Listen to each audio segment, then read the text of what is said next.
मतदान नम्मेಲ್ಲರ ಸಂವಿಧಾನಿಕ ಹಕ್ಕಾಗಿದೆ ಕಾಡ್ಲೂರು ಸತ್ಯನಾರಾಯಣಾಚಾರ್ಯ ಪೊಲೀಸ್ ಇಲಾಖೆಯಿಂದ ಇಎಸ್ಎಸ್ಆರ್ ಸೇವೆ ಜನವರಿ 26ಕ್ಕೆ ಚಾಲನೆ 100 ನಿಲ್ಲಿಸಿ 112ಕ್ಕೆ ಕರೆ ಮಾಡಲು ನಾಗೇಶ್ ಡಿಎಲ್ ಮನವಿ ಬಿಎಸ್ಸಿ ನರ್ಸಿಂಗ್ ವಿದ್ಯಾರ್ಥಿಗಳಿಗೆ ಪ್ರತಿಜ್ಞಾವಿಧಿ ಸಮಾರಂಭ ರೋಗಿಗಳ ಚಿಕಿತ್ಸೆಯಲ್ಲಿ ಶುಶ್ರೂಷಕಿಯರ ಸೇವೆ ಅವಿಸ್ಮರಣೀಯ ಡಾಕ್ಟರ್ ವಿವಿ ನಾಗರಾಜ್ ರಾಷ್ಟ್ರೀಯ ರಸ್ತೆ ಸುರಕ್ಷಾ ಮಾಸಾಚರಣೆ ನಗರದಲ್ಲಿ ಬೈಕ್ ರ್ಯಾಲಿ ಹಾಗೂ ಹೊಲದಲ್ಲಿ ನಿಂತ ನೀರು ಖಾಲಿ ಮಾಡಿಸದಿದ್ದರೆ ಉಗ್ರ ಹೋರಾಟ ಚಂದ್ರಶೇಖರ್ ಪಾಟೀಲ್ ಜಿಲ್ಲಾಡಳಿತ ಜಿಲ್ಲಾ ಕಾನೂನು ಸೇವೆಗಳ ಪ್ರಾಧಿಕಾರ ಬೀದರ್ ಇವರ ಸಂಯುಕ್ತ ಆಶ್ರಯದಲ್ಲಿ ಹಾಗೂ ಜಿಲ್ಲಾ ಸ್ವೀಪ್ ಸಮಿತಿ ವತಿಯಿಂದ 11ನೇ ರಾಷ್ಟ್ರೀಯ ಮತದಾರರ ದಿನಾಚರಣೆಯನ್ನು ನಗರದ ಪೂಜ್ಯ ಚನ್ನಬಸವ ಪಟ್ಟದೇವರ ರಂಗಮಂದಿರದಲ್ಲಿ ಜನವರಿ 15ರಂದು ವಿಶಿಷ್ಟವಾಗಿ ಪ್ರಧಾನ ಜಿಲ್ಲಾ ಮತ್ತು ಸತ್ರ ನ್ಯಾಯಾಧೀಶರು ಹಾಗೂ ಜಿಲ್ಲಾ ಕಾನೂನು ಸೇವೆಗಳ ಪ್ರಾಧಿಕಾರದ ಅಧ್ಯಕ್ಷ ಕಡ್ಲೂರು ಸತ್ಯನಾರಾಯಣಾಚಾರ್ಯ ಅವರು ಕಾರ್ಯಕ್ರಮ ಉದ್ಘಾಟಿಸಿದರು. ನಂತರ ಅವರು ಮಾತನಾಡಿ, ಮತದಾನವು ನಮ್ಮ ಹಕ್ಕಾಗಿದ್ದು ಎಲ್ಲ ಮತದಾರರು ಮತದಾನದ ಹಕ್ಕಿನ ಕುರಿತು ಜಾಗೃತರಾಗಿರಬೇಕಿದೆ ಎಂದು ತಿಳಿಸಿದರು. ಪ್ರತಿ ವರ್ಷ ಜನವರಿ 25ರಂದು ರಾಷ್ಟ್ರೀಯ ಮತದಾರರ ದಿನಾಚರಣೆಯನ್ನು ಆಚರಿಸಲಾಗುತ್ತದೆ. ದೇಶದ ಮತದಾರರು ಹಾಗೂ ಯುವ ಮತದಾರರಿಗೆ ಮತದಾನದ ಹಕ್ಕಿನ ಕುರಿತು ಜಾಗೃತಿ ಮೂಡಿಸುವುದು ಇದರ ಉದ್ದೇಶವಾಗಿದೆ ಎಂದು ತಿಳಿಸಿದರು. ಮತದಾನ ಅನ್ನುವುದು ನಮ್ಮೆಲ್ಲರ ಸಂವಿಧಾನಿಕ ಹಕ್ಕಾಗಿದೆ. ಇದನ್ನು ಎಲ್ಲರೂ ಚಲಾಯಿಸುವ ಮೂಲಕ ಉತ್ತಮ ಜನಪ್ರತಿನಿಧಿಗಳನ್ನು ಆಯ್ಕೆ ಮಾಡುವುದರ ಜೊತೆಗೆ ನಮ್ಮ ಪ್ರಜಾಪ್ರಭುತ್ವದ ಮೌಲ್ಯಗಳಿಗೆ ಧಕ್ಕೆಯಾಗದಂತೆ ನಾವೆಲ್ಲರೂ ನೋಡಿಕೊಳ್ಳಬೇಕು ಎಂದರು. 18 ವಯಸ್ಸು ತುಂಬಿದ ಕೂಡಲೇ ವಿದ್ಯಾರ್ಥಿಗಳು ಸ್ವಯಂ ಸ್ಫೂರ್ತಿಯಿಂದಾಗಿ ಹೆಸರನ್ನು ಮತದಾರರ ಪಟ್ಟಿಗೆ ಸೇರ್ಪಡಿಸಿಕೊಳ್ಳಲು ಗಮನ ಕೊಡಬೇಕು. ನಮ್ಮ ಭವಿಷ್ಯವನ್ನು ನಿರ್ಧಾರ ಮಾಡುವ ಹಕ್ಕು ನಮಗೆ ಮಾತ್ರ ಇದೆ ಎಂಬುದನ್ನು ನಾವೆಲ್ಲರೂ ಅರಿಯಬೇಕು ಎಂದು ತಿಳಿಸಿದರು. 18 ವಯಸ್ಸು ಪೂರ್ಣಗೊಂಡ ಎಲ್ಲರಿಗೂ ಮತದಾನದ ಹಕ್ಕು ಸಿಕ್ಕಿದೆ. ಇಂದಿನ ಆಧುನಿಕ ಯುಗದಲ್ಲಿ ತಂತ್ರಜ್ಞಾನದ ಅನುಕೂಲತೆಗಳಿಂದಾಗಿ ನಮ್ಮ ಹೆಸರನ್ನು ಮತದಾರರ ಪಟ್ಟಿಗೆ ಸೇರ್ಪಡೆಗೊಳಿಸಬಹುದಾಗಿದೆ ಎಂದು ತಿಳಿಸಿದರು. ಕಾರ್ಯಕ್ರಮದಲ್ಲಿ ಜಿಲ್ಲಾ ಪಂಚಾಯಿತಿ ಮುಖ್ಯ ಕಾರ್ಯನಿರ್ವಹಣಾಧಿಕಾರಿ ಜ್ಞಾನೇಂದ್ರ ಕುಮಾರ್ ಗಂಗಾವರ್, ಹಿರಿಯ ಸಿವಿಲ್ ನ್ಯಾಯಾಧೀಶರು ಹಾಗೂ ಜಿಲ್ಲಾ ಕಾನೂನು ಸೇವೆಗಳ ಪ್ರಾಧಿಕಾರದ ಸದಸ್ಯರು, ಕಾರ್ಯದರ್ಶಿಗಳಾದ ಸಿದ್ದರಾಮ್ ಟಿಪಿ, ಹೆಚ್ಚುವರಿ ಜಿಲ್ಲಾಧಿಕಾರಿ ರುದ್ರೇಶ್ ಗಾಳಿ, ಸಹಾಯಕ ಆಯುಕ್ತೆ ಗರಿಮಾ ಪನ್ವಾರ್, ಚುನಾವಣಾ ಮಾಸ್ಟರ್ ಟ್ರೈನರ್ ಗೌತಮ್ ಅರಳಿ, ತಹಸೀಲ್ದಾರ್ ಗಂಗಾದೇವಿ ಸಿಎಚ್ ಹಾಗೂ ಸಿಬ್ಬಂದಿ ವರ್ಗದವರು ಉಪಸ್ಥಿತರಿದ್ದರು. 11ನೇ ರಾಷ್ಟ್ರೀಯ ಮತದಾರರ ದಿನಾಚರಣೆ 2021ರ ಕಾರ್ಯಕ್ರಮದಲ್ಲಿ ಜಿಲ್ಲಾಧಿಕಾರಿಗಳಾದ ರಾಮಚಂದ್ರನ್ ಆರ್ ಅವರು ಮತದಾನದ ಪ್ರತಿಜ್ಞಾವಿಧಿ ಬೋಧಿಸಿದರು.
ಕಾರ್ಯಕ್ರಮವನ್ನು ಉದ್ಘಾಟಿಸಿದ ಎಲ್ಲ ಪತ್ರಕರ್ತರೇ, ವಿದ್ಯಾರ್ಥಿನಿಯರೇ, ಅವ್ರ ಜೊತೆ ಒಂದು ಎಲ್ಲ ಗುರು ವೃಂದದವರೇ,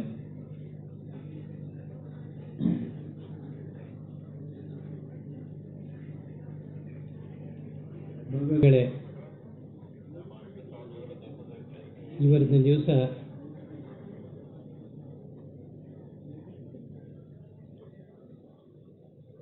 ವೋಟರ್ಸ್ ಡೇ ಅಂತ ಆಚರಿಸ್ತಾ ಇದ್ವಿ.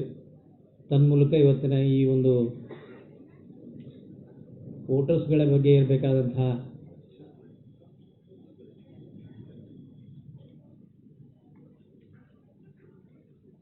ಅವರಿಗಿರುವ ಗುರುತರವಾದ ಜವಾಬ್ದಾರಿಯನ್ನು ತಿಳಿ ಹೇಳಿಗೋಸ್ಕರ ಈ ಕಾರ್ಯಕ್ರಮವನ್ನು ಆಯೋಜಿಸಲಾಗಿದೆ. ಇವತ್ತಿನ ದಿವಸ ಅಂದರೆ 25/1/1950 ಎಲೆಕ್ಷನ್ ಕಮಿಷನ್ ಒಂದು ಸಂಸ್ಥೆಯನ್ನು ಸ್ಥಾಪನೆ ಮಾಡಲಾಯಿತು. ಆ ಸಂಸ್ಥೆಯ ಅಡಿಯಲ್ಲಿ ಎಲ್ಲ ಎಲೆಕ್ಷನ್ಸ್ಗಳನ್ನು ನಾವು ಮಾಡ್ತಾ ಬಂದಿದ್ವಿ ಇಲ್ಲಿವರೆಗೂ.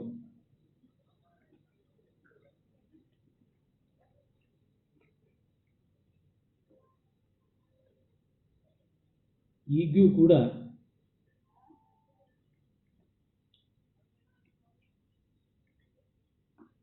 ಕೆಲವೊಂದು ರಾಜ್ಯಗಳಲ್ಲಿ ಎಲ್ಲವೂ ಕೂಡ ನಾಳೆ ಸಮಾಜದಲ್ಲಿ ಪ್ರತಿಬಿಂಬಿಸುತ್ತದೆ. ತಾವು ವೆರಿ ಗುಡ್. ಫಾರ್ಮ್ ನಂಬರ್ 6 ಅನ್ನು ಕೊಡಬೇಕು. ಫಾರ್ಮ್ ನಂಬರ್ 6 ಕೊಟ್ಟಿದ್ದಲ್ಲಿ ನಿಮ್ಮ ಹೆಸರನ್ನು ಮತದಾರರ ಪಟ್ಟಿ ಏನಿದೆ ಅದರಲ್ಲಿ ನೋಂದಣಿ ಮಾಡ್ಕೊಳ್ತಾರೆ, ಸೇರ್ಪಡೆ ಮಾಡ್ಕೊಳ್ತಾರೆ. ಆವಾಗ ನಿರ್ಮಾಣ ಮಾಡ್ತಕ್ಕಂಥ ಏನು ನಮ್ಮ ಜನಪ್ರತಿನಿಧಿಗಳಿದ್ದಾರೆ ಅವರೆಲ್ಲರನ್ನ ಆಯ್ಕೆ ಮಾಡುವಂಥ ಹಕ್ಕು ನಿಮಗೆ ಬರುತ್ತದೆ. ನಿಮ್ಮ ಭವಿಷ್ಯವನ್ನು ನಿರ್ಮಾಣ ಮಾಡ್ತಕ್ಕಂಥ ಹಕ್ಕು ಬೇರೆ ಯಾರಿಗೂ ಇರಲ್ಲ. ಉಳಿದವರು ಎಲ್ಲರೂ ನಿಮಗೆ ಸಹಕರಿಸ್ತಾರೆ, ನಿಮಗೆ ಒಂದು ಸೂಚನೆಗಳನ್ನು ಹೇಳಬಹುದು. ನಿರ್ಣಯ ಮಾಡುವಂಥ ತೀರ್ಮಾನ ನೀವೇ ಮಾಡಬೇಕಾಗ್ತದೆ, ನಾವೇ ಮಾಡಬೇಕಾಗ್ತದೆ. ಸೊ ಅದಕ್ಕೆ ಆಧಾರವಾಗಿರ್ತಕ್ಕಂಥ ಈ ಮತದಾರ ಚೀಟಿಯನ್ನು ನಮ್ಮ ದೇಶದಲ್ಲಿ ಹುಟ್ಟಿರ್ತಕ್ಕಂಥ ಎಲ್ಲ ಪ್ರಜೆಗಳಿಗೆ 18 ವಯಸ್ಸಾದ ತಕ್ಷಣವೇ ಕೊಡಬೇಕೆನ್ನುವುದು ಜಿಲ್ಲಾಡಳಿತದ ಚುನಾವಣಾ ಆಯೋಗದ ನಿರ್ದೇಶನವಾಗಿದೆ. ನಮ್ಮ ಆದ್ಯ ಕರ್ತವ್ಯವಾಗಿರ್ತದೆ. ಜಿಲ್ಲಾ ಚುನಾವಣಾ ಅಧಿಕಾರಿಗಳಾಗಿ ನಮ್ಮ ಜಿಲ್ಲೆಯಲ್ಲಿ ಈಗಾಗಲೇ ವರ್ಷಕ್ಕೆ 2 ಸತಿ ಸ್ಪೆಷಲ್ ಸಮರಿ ರಿವಿಷನ್ ಅಂತ ಹೇಳಿ ನಾವು ಮಾಡ್ತೀವಿ. ಪ್ರತಿ ಸತಿನೂ ಕೂಡ ಬೂತ್ ಲೆವೆಲ್ ಅಧಿಕಾರಿಗಳಿರ್ತಾರೆ. ಮತಗಟ್ಟೆಗಳಲ್ಲಿಯೂ ಕೂಡ ನಮ್ಮ ಅಧಿಕಾರಿಗಳನ್ನು ಅಲ್ಲಿ ಕಳಿಸ್ಕೊಟ್ಟಿರ್ತೀವಿ. ಅವೆಲ್ಲರೂ ಕೂಡ ಈ ನಮ್ಮ ದೇಶದಲ್ಲಿ ಇರುವಂಥ ಏನು ಮಾಹಿತಿಯ ಕೊರತೆ ಇದೆ ಅದನ್ನು ನಿರ್ಮೂಲ ಮಾಡಲಿಕ್ಕೆ ನಮಗೆ ಅಕ್ಕಪಕ್ಕದಲ್ಲಿರ್ತಕ್ಕಂಥವರು, ನಿಮ್ಮ ಸ್ನೇಹಿತರು, ನಿಮ್ಮ ನೆಂಟರು, ಪಕ್ಕದ ಮನೆಯವರು, ನೀವು ನೋಡಿದವರು ಎಲ್ಲರ ಕಡೆ ನೀವು ಕೇಳಬೇಕು. ಏನಂತ, ನಿಮಗೆ ಮತದಾರ ಚೀಟಿ ಇದೆಯೇ? ಇಲ್ಲದೇ ಇದ್ದಲ್ಲಿ ಫಾರ್ಮ್ ನಂಬರ್ 6 ಅನ್ನು ನಿಮ್ಮ ಮತಗಟ್ಟೆ ಯಾವುದು ಬರ್ತದೆ ಅಲ್ಲಿ ಕೊಡಬೇಕು ಅಂತ. ಈಗ ತಂತ್ರಜ್ಞಾನ ಬೆಳೆದಿರ್ತಕ್ಕಂಥ ಡಿಜಿಟಲ್ ವರ್ಲ್ಡ್ನಲ್ಲಿ ಆನ್ಲೈನ್ನಲ್ಲಿ ಮುಖಾಂತರನೂ ಕೂಡ ನೀವೆಲ್ಲರೂ ನಿಮ್ಮ ಅರ್ಜಿಯನ್ನು ಸಲ್ಲಿಸಬಹುದು. ವೈಯಕ್ತಿಕವಾಗಿ ಖುದ್ದಾಗಿ ಜಿಲ್ಲಾ ಪೊಲೀಸ್ ಇಲಾಖೆಯಿಂದ ಗಣರಾಜ್ಯೋತ್ಸವದ ದಿನವಾದ ಜನವರಿ 26ರಂದು ಎಮರ್ಜೆನ್ಸಿ ರೆಸ್ಪಾನ್ಸ್ ಸಪೋರ್ಟ್ ಸಿಸ್ಟಮ್ ESSRಗೆ ಚಾಲನೆ ನೀಡಲಾಗುತ್ತಿದೆ ಎಂದು ಜಿಲ್ಲಾ ಪೊಲೀಸ್ ವರಿಷ್ಠಾಧಿಕಾರಿ ನಾಗೇಶ್ DL ತಿಳಿಸಿದರು. ಸೋಮವಾರ ಇಲ್ಲಿ ಕಚೇರಿಯಲ್ಲಿ ನಡೆಸಿದ ಸುದ್ದಿಗೋಷ್ಠಿಯಲ್ಲಿ ಅವರು ಮಾತನಾಡಿ, ಈ ಯೋಜನೆಯು ಕೇಂದ್ರ ಸರ್ಕಾರದಾಗಿದ್ದು ಒಂದೇ ಭಾರತ ಒಂದೇ ತುರ್ತು ಕರೆ ಸಂಖ್ಯೆ ಎಂಬ ಧ್ಯೇಯದೊಂದಿಗೆ ಹಮ್ಮಿಕೊಂಡಿರುವ ಮಹತ್ವಾಕಾಂಕ್ಷಿ ಯೋಜನೆ ಇದಾಗಿದೆ ಎಂದು ನುಡಿದರು. ಸದರಿ ಯೋಜನೆಯಡಿಯಲ್ಲಿ ಜಿಲ್ಲೆಗೆ 10 ಹೊಸ ಸ್ಕಾರ್ಪಿಯೋ ವಾಹನಗಳು ಒದಗಿಸಲಾಗಿದೆ. ಇದರ ಜೊತೆಯಲ್ಲಿ 5 ರಾಷ್ಟ್ರೀಯ ಹೆದ್ದಾರಿ ಮೇಲೆ ಸುತ್ತಾಡಲು 5 ವಾಹನಗಳು ಸೇರಿದಂತೆ ಒಟ್ಟು 15 ವಾಹನಗಳು ERRS ಕಾರ್ಯಕ್ಕೆ ಬಳಸಬಹುದಾಗುತ್ತದೆ. ಈ ವಾಹನಗಳು ಜಿಲ್ಲೆಯ ವಿವಿಧ ಭಾಗಗಳಲ್ಲಿ ದಿನ 24 ತಾಸು ವಾರದ 7 ದಿವಸ ನಿರಂತರವಾಗಿ ಕಾರ್ಯಪ್ರವೃತ್ತರಾಗಿರುತ್ತವೆ ಎಂದರು. ಸಾರ್ವಜನಿಕ ತುರ್ತು ಪರಿಸ್ಥಿತಿಯಲ್ಲಿ ಸ್ಥಿರ ದೂರವಾಣಿ 112ಕ್ಕೆ ಕರೆ ಮಾಡಿ ಮಾಹಿತಿ ನೀಡಿದರೆ ಸಾಕು. ಅವರು ಮಾಡಿರುವ ಸ್ಥಾನಗಳನ್ನು ಕೂಡಲೇ ವಾಹನಗಳು ಅಲ್ಲಿಗೆ ತೆರಳಿ ಸಹಾಯ ಮಾಡಲಿವೆ ಎಂದು ಮಾಹಿತಿ ನೀಡಿದರು. ಲ್ಯಾಂಡ್ಲೈನ್ ಅಥವಾ ಮೊಬೈಲ್ ಫೋನ್ ಮೂಲಕ 112 ಸಂಖ್ಯೆಗೆ ಕರೆ ಮಾಡುವುದು. ನಿಮ್ಮ ಸ್ಮಾರ್ಟ್ ಫೋನ್ನಲ್ಲಿ 112 ಇಂಡಿಯಾ ಆಪ್ ಅನ್ನು ಡೌನ್ಲೋಡ್ ಮಾಡಿ ನೋಂದಾಯಿಸಿಕೊಂಡು ಆ ಆಪ್ನಲ್ಲಿಯ SOS ಬಟನ್ ಒತ್ತುವ ಮೂಲಕ ಮನವಿ ಕಳುಹಿಸಬಹುದು ಅಥವಾ ಇಮೇಲ್ ಕಳುಹಿಸಬಹುದು. www.kaners.in ಗೆ ಮೂಲಕ ಮನವಿ ಸಲ್ಲಿಸಬಹುದಾಗಿದೆ ಎಂದರು. ವೈದ್ಯಕೀಯ ತುರ್ತು ಸೇವೆ 108 ಚಾಲ್ತಿಯಲ್ಲಿರುತ್ತದೆ. ಇನ್ನು ಮುಂದೆ 100ಕ್ಕೆ ಕರೆ ಮಾಡುವುದನ್ನು ನಿಲ್ಲಿಸಿ 112ಗೆ ಕರೆ ಮಾಡುವಂತೆ ಅವರು ಮನವಿ ಮಾಡಿದರು. 112 ಇಂಡಿಯಾ ಆಪ್ ಅನ್ನು ಎಲ್ಲರೂ ವಿಶೇಷವಾಗಿ ಮಹಿಳೆಯರು ಮತ್ತು ಮಕ್ಕಳು ಡೌನ್ಲೋಡ್ ಮಾಡಿಕೊಳ್ಳಬೇಕಾಗಿದೆ ಎಂದು ಮನವಿ ಮಾಡಿಕೊಂಡಿದ್ದಾರೆ. 112ಗೆ ಕರೆ ಮಾಡಿದ್ದಲ್ಲಿ ಕೂಡಲೇ ಆ ಒಂದು ಕರೆಗೆ ಸ್ಪಂದಿಸಿ ನಮ್ಮ ವಾಹನಗಳಿಗೆ ನಾವು ಮೆಸೇಜನ್ನು ಕೊಟ್ಟು ಎಲ್ಲಿ ಈ ಒಂದು ಸಮಸ್ಯೆ ಇದೆ, ಯಾರು ತುರ್ತು ಸಂದರ್ಭದಲ್ಲಿದ್ದಾರೆ ಅಂತ ಅವ್ರಿಗೆ ಕೂಡಲೇ ಅಲ್ಲಿನ ನಿಯರೆಸ್ಟ್ ಸಮೀಪದಲ್ಲಿರ್ತಕ್ಕಂಥ ವಾಹನವನ್ನು ನಾವು ಪತ್ತೆ ಹಚ್ಚಿ ಅವ್ರಿಗೆ ಅಲ್ಲಿಗೆ ಕಳಿಸ್ತೀವಿ. ಸೊ ಈ ಒಂದು ಟೆಕ್ನಾಲಜಿ ಬೇಸಿಸ್ ಮೇಲೆ ಇದು ನಡೆಯುತ್ತೆ. ಸೊ ಅವ್ರದ್ದು GPS ಲೊಕೇಶನ್ ಏನಿದೆ ಮತ್ತು ನಮ್ಮ ವೆಹಿಕಲ್ಸ್ ಎಲ್ಲೆಲ್ಲಿದೆ, ಈಗ 15 ವೆಹಿಕಲ್ಸ್ ಏನಿದೆ ಎಲ್ಲದೂ ಇಡೀ ಜಿಲ್ಲೆಯಲ್ಲಿ ನಮ್ಮ ಇಲ್ಲಿ ಡಿಸ್ಟ್ರಿಕ್ಟ್ ಕೋಆರ್ಡಿನೇಷನ್ ಸೆಂಟರ್ ಅಂತ ಇರುತ್ತೆ ಇಲ್ಲಿ ನಮ್ಮ ಕಂಟ್ರೋಲ್ ರೂಮಲ್ಲಿ. ಆ ಕೋಆರ್ಡಿನೇಷನ್ ಸೆಂಟ್ರಲ್ಲಿ ಅವ್ರದ್ದು ಲೈವ್ ಲೊಕೇಶನ್ ಎಲ್ಲಿದೆ ಅಂತ ನಮಗೆ ಗೊತ್ತಾಗುತ್ತೆ. ಕಂಟಿನ್ಯೂಸ್ ಆಗಿ ನಾವು ಅದನ್ನು ಟ್ರ್ಯಾಕ್ ಮಾಡ್ತಾ ಇರ್ತಾರೆ ಇಲ್ಲಿ DCCಯಲ್ಲಿ. ಸೊ ಆ ಲೊಕೇಶನ್ ಆಧಾರದ ಮೇಲೆ ಅಲ್ಲಿ ನಿಯರೆಸ್ಟ್ ವೆಹಿಕಲ್ ಯಾವುದಿದೆ ಅಂತ ನೋಡಿ ಅವರಿಗೆ ನಾವು ಮೆಸೇಜನ್ನು ಕಳಿಸ್ತೀವಿ. ಆ ಒಂದು ಇದರಲ್ಲಿ ಬಹಳಷ್ಟು ಬೆಂಗಳೂರು ಸುತ್ತಮುತ್ತ ಇರುವ ಜಿಲ್ಲೆಗಳಲ್ಲಿ ಈಗಾಗಲೇ ಶುರುವಾಗಿದೆ. ಬಾಗಲಕೋಟೆಯಲ್ಲಾಗಿದೆ, ಇವತ್ತು ಶಿವಮೊಗ್ಗದಲ್ಲಿ ಚಾಲನೆ ನೀಡಿದ್ದಾರೆ, ನಿನ್ನೆ ಅಥವಾ ಮೊನ್ನೆ ಬಿಜಾಪುರಲ್ಲಿ ಮಾಡಿದ್ದಾರೆ, ಯಾದಗಿರಿಯಲ್ಲಿ 22 ಮಾಡಿದ್ದಾರೆ. ಕೆಲವು ಜಿಲ್ಲೆಯಲ್ಲಿ ಇನ್ನೂ ಮಾಡಬೇಕಾಗಿದೆ, ಅದು ಫೈನಲ್ ಫೇಸಲ್ಲಿ ಮಾಡ್ತಾರೆ. ನಮ್ಮದು ಸೆಕೆಂಡ್ ಫೇಸಲ್ಲಿ ಆಗಿದೆ, ಅದು ನಾಳೆ ಲಾಸ್ಟ್ ಡೇಟ್ ಇದೆ, ಎಲ್ಲರೂ ಇನಾಗ್ರೇಟ್ ಮಾಡಬೇಕಾಗಿದೆ. ಹೊಸ ವೆಹಿಕಲ್ ಯೂಸ್ಡ್ ವೆಹಿಕಲ್ಸ್ 10 ವೆಹಿಕಲ್ ಹೊಸದು ಸ್ಕಾರ್ಪಿಯೋ ಏನು ಬಂದಿದೆ, ಅವೆಲ್ಲ ಬ್ರ್ಯಾಂಡ್ ನ್ಯೂ ಇದೆ. ಫೋಟೋಸು ಶೇರ್ ಮಾಡ್ತೀವಿ, ಹೊರಗಡೆ ಇದೆ. ನಾವು ಸೇಮ್ ಇದೆ ವೆಹಿಕಲ್ಸ್ ಇದೆ. ಇದಕ್ಕೆ ಈ ವೆಹಿಕಲ್ಗಳಿಗೆ ಮೇಂಟೆನೆನ್ಸ್ಗೆ ದುಡ್ಡು ಸಪ್ರೇಟಾಗಿ ಇಟ್ಟಿದ್ದಾರೆ ಸರ್? ಇಲ್ಲ ಸರ್, ಯಾಕಂದರೆ ಬೇರೆ ನಿಮ್ಮ ಪೊಲೀಸ್ ಡಿಪಾರ್ಟ್ಮೆಂಟಲ್ಲಿ ಸರ್ ಈ ವೆಹಿಕಲ್ಸು ಅದಕ್ಕೆಲ್ಲ ಪೊಲೀಸ್ ಕಾನ್ಸ್ಟೇಬಲ್ಸ್ ಪೆಟ್ರೋಲ್ ಹಾಕೊಂಡು ಓಡಾಡುವಂಥ ಪರಿಸ್ಥಿತಿ ಇತ್ತು ಸರ್.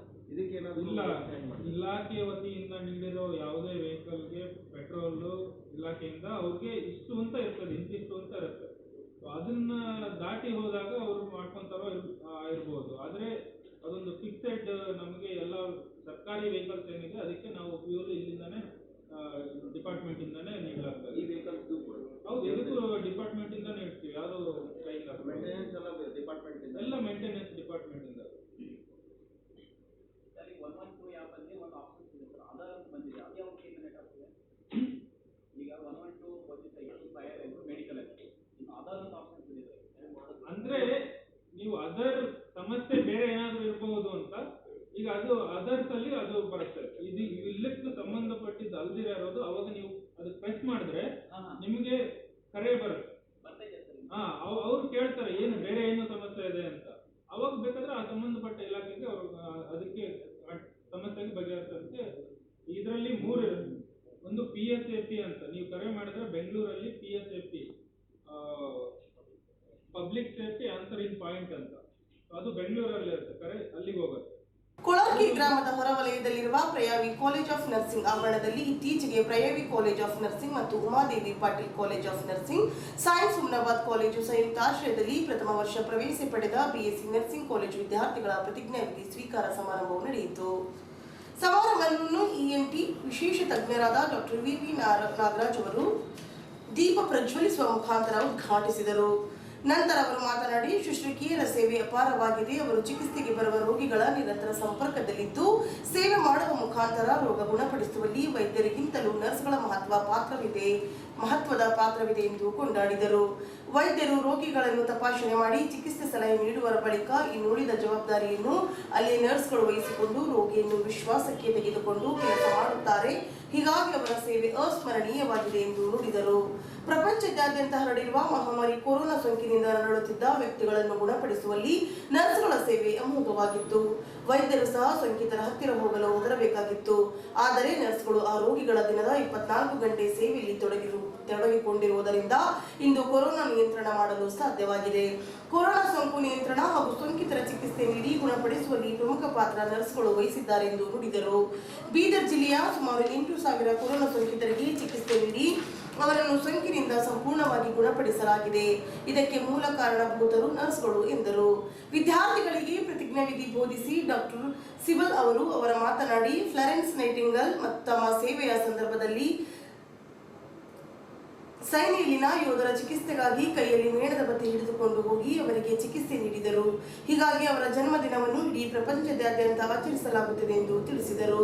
ರೋಗಿಗಳ ರೋಗ ಗುಣಮುಖದಲ್ಲಿ ಶುಶ್ರೂಷಕಿಯರ ಮಹತ್ವದ ಪಾತ್ರವಿದೆ ಎಂದು ನುಡಿದರು. ಪ್ರೈವಿ ಕಾಲೇಜ್ ಆಫ್ ನರ್ಸಿಂಗ್ನ ಅಧ್ಯಕ್ಷರಾದ ಡಾಕ್ಟರ್ ಅಮರ್ ಎರಳ್ಕರ್ ಅವರು ಮಾತನಾಡಿ, ಬಿಎಸ್ಸಿ ನರ್ಸಿಂಗ್ ಪ್ರವೇಶಕ್ಕೆ ಬರುವ ವಿದ್ಯಾರ್ಥಿಗಳನ್ನು ಕೆಲವೊಂದು ಷರತ್ತುಗಳನ್ನು ಹಾಕಿ ಅವರ ಪ್ರವೇಶಕ್ಕೆ ಅನುವು ಮಾಡಿಕೊಡಲಾಗುತ್ತದೆ ಎಂದು ಹೇಳಿದರು. ಪ್ರವೇಶ ಪಡೆದು 4 ವರ್ಷ ಕೋರ್ಸ್ ಮುಗಿಸಿದ ವಿದ್ಯಾರ್ಥಿಗಳು ದೇಶ ಹಾಗೂ ವಿದೇಶದಲ್ಲಿಯ ಸಹ ಹೋಗಿ ಕೆಲಸ ಮಾಡಲು ಅರ್ಹತೆ ಪಡೆಯುವಂತೆ ಕಾಲೇಜಿನಲ್ಲಿ ವಿದ್ಯಾರ್ಥಿಗಳಿಗೆ ತರಗತಿ ಬೋಧನೆ ಮಾಡಲಾಗುತ್ತದೆ ಎಂದು ನುಡಿದರು. ಬಿಎಸ್ಸಿ ನರ್ಸಿಂಗ್ ಪದವಿ ಮುಗಿಸಿ ವಿದ್ಯಾರ್ಥಿಗಳು ನಿರುದ್ಯೋಗಿಗಳಾಗಿ ಅಲೆದಾಡುವಂತಿಲ್ಲ. ಅವರು ಪದವಿ ಮುಗಿದ ಬಳಿಕ 55 ಸೆಕೆಂಡ್ಸ್ನಲ್ಲಿ ಕೆಲಸ ಮಾಡಲು ಅವಕಾಶ ಸಿಗುವಂತ ಏಕೈಕ ಕೋರ್ಸ್ ಅದು ಬಿಎಸ್ಸಿ ನರ್ಸಿಂಗ್ ಆಗಿದೆ ಎಂದು ಹೇಳಿದರು. ವಿಶೇಷವಾಗಿ ತಮ್ಮ ಕಾಲೇಜಿನಲ್ಲಿ ಪ್ರವೇಶ ಪಡೆದ ವಿದ್ಯಾರ್ಥಿಗಳಿಗೆ ನಿರಂತರವಾಗಿ ತರಬೇತಿ ತೆಗೆದುಕೊಳ್ಳಲಾಗುತ್ತದೆ. ಜೊತೆಯಲ್ಲಿ ತರಬೇತಿ ಕೂಡ ನೀಡಲಾಗುತ್ತದೆ. 80% ಹಾಜರಾತಿ ಇದ್ದ ವಿದ್ಯಾರ್ಥಿಗಳಿಗೆ ಮಾತ್ರ ಪರೀಕ್ಷೆಗೆ ಅವಕಾಶ ನೀಡಲಾಗುತ್ತಿದೆ ಎಂದು, ಹೀಗಾಗಿ ದೇಶದ ವಿವಿಧ ಭಾಗಗಳಿಂದ ವಿದ್ಯಾರ್ಥಿಗಳು ಪ್ರವೇಶ ಪಡೆದು ಅಭ್ಯಾಸ ಮಾಡುತ್ತಿದ್ದಾರೆ ಎಂದು ತಿಳಿಸಿದರು. ವೇದಿಕೆ ಮೇಲೆ ಪ್ರಯಾವಿ ಕಾಲೇಜ್ ಆಫ್ ನರ್ಸಿಂಗ್ ಪ್ರಾಂಶುಪಾಲರಾದ ಶ್ರೀಮತಿ ಸೀಮಾ ಪತಾರ್, ಅವಿನಾಶ್ ಎರಳ್ಕರ್, ವ್ಯವಸ್ಥಾಪಕ ನಿರ್ದೇಶಕರಾದ ಶ್ರೀಮತಿ ಅನುಪಮ ಎರಳ್ಕರ್, ಲೆಕ್ಕಾಧಿಕಾರಿ ಶ್ರೀನಿವಾಸ್, ಆರುತಿ ಮಾಳಗೆ ಸೇರಿದಂತೆ ಮುಂತಾದವರು ಉಪಸ್ಥಿತರಿದ್ದರು.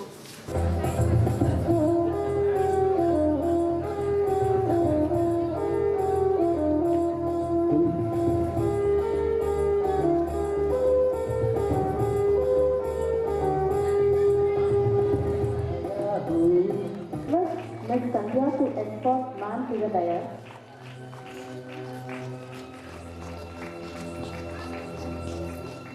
I would like to welcome Mrs.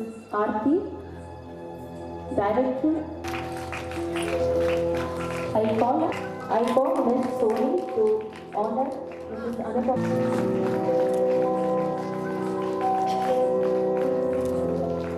I request